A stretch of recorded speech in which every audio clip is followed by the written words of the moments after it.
The Senate of the Roman kingdom was a political institution in the ancient Roman kingdom. The word Senate derives from the Latin word senec, which means old man. Therefore, Senate literally means board of old men, and translates as council of elders. The prehistoric Indo-Europeans who settled Rome in the centuries before the legendary founding of Rome in 753 BC were structured into tribal communities. These tribal communities often included an aristocratic board of tribal elders, who were vested with supreme authority over their tribe. The early tribes that had settled along the banks of the Tiber eventually aggregated into a loose confederation, and later formed an alliance for protection against invaders. The early Romans were deeply patriarchal. The early Roman family was called a gens or clan. Each clan was an aggregation of families under a common living male patriarch, called a pater. The pater was the undisputed master of his clan. He had the absolute power to resolve any disputes, and to make any decisions for the collective gens. When the early Roman gens were aggregating to form a common community, the paters from the leading clans were selected for the confederated board of elders. Legend states that the Senate grew to a membership of 300 after 3 blocks of 100 senators were added at fixed points in time. What likely happened, however, was a gradual aggregation of paters over time, as more clans achieved high status.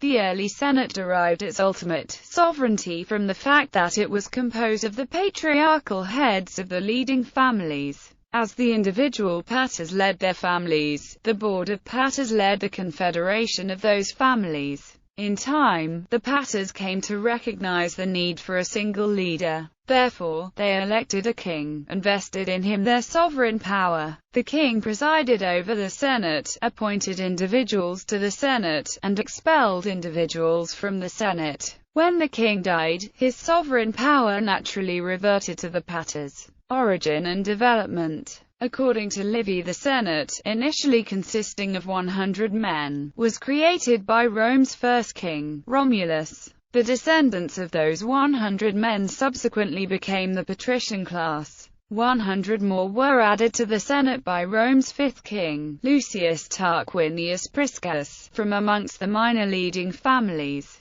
Powers of the Senate. The Senate of the Roman kingdom could only be convened by the king, and usually met in either a templum, or in some other location that had been consecrated by a religious official. While the Senate could pass laws, it would be incorrect to view the laws passed during the time of the kingdom as legislation. In effect, these laws were actually the decrees of the king. The king had the absolute power to make any law. However, he often involved both the Senate and the popular assembly in the process. The primary role of the Senate in this process was to either assist the king, or to provide additional legitimacy to a decree of the king by declaring its support. Sometimes this involved debate in the Senate over the proposed law or an actual vote on the law. However, the king was free to ignore any ruling that the Senate ultimately passed. In addition, during the days of the kingdom,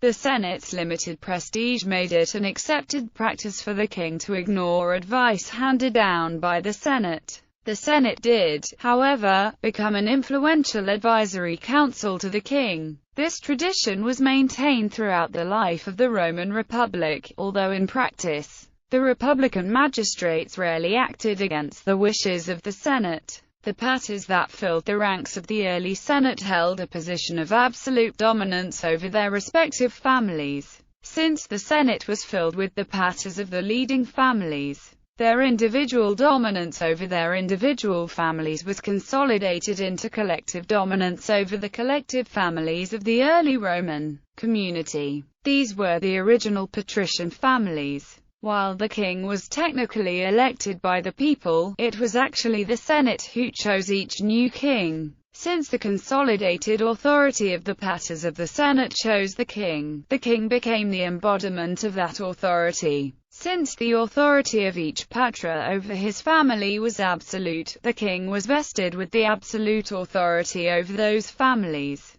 Since the king derived his authority from the Paters, he could not pass that power on to an heir upon his death. Thus, the authority reverted to the Senate when the king died. The period between the death of one king and the election of a new king was called the Interregnum. The Interregnum was the only period during which the Senate exercised its sovereign power. During the first interregnum after the death of Romulus, the Senate, comprised at that time of 100 men, arranged itself into 10 decuries, and each decurio governed Rome for 5 days as interrex. The decurios continued to rotate the government amongst themselves for a year until the Senate elected Numa Pompilius as king. The practice eventually evolved that, when a king died, it was a member of the Senate who nominated a candidate to replace the king. If the Senate gave its approval, then in practice, the people were unlikely to reject the nominee. The formal election of the king by the people, however, did serve to confirm to the Senate that the people found their new potential commander-in-chief to be acceptable. After the Senate gave its final approval, the interrex declared the individual king, and then returned to the ranks of the Senate. In effect, the Senate chose the king, the people ratified that choice, and the Senate finalized the decision.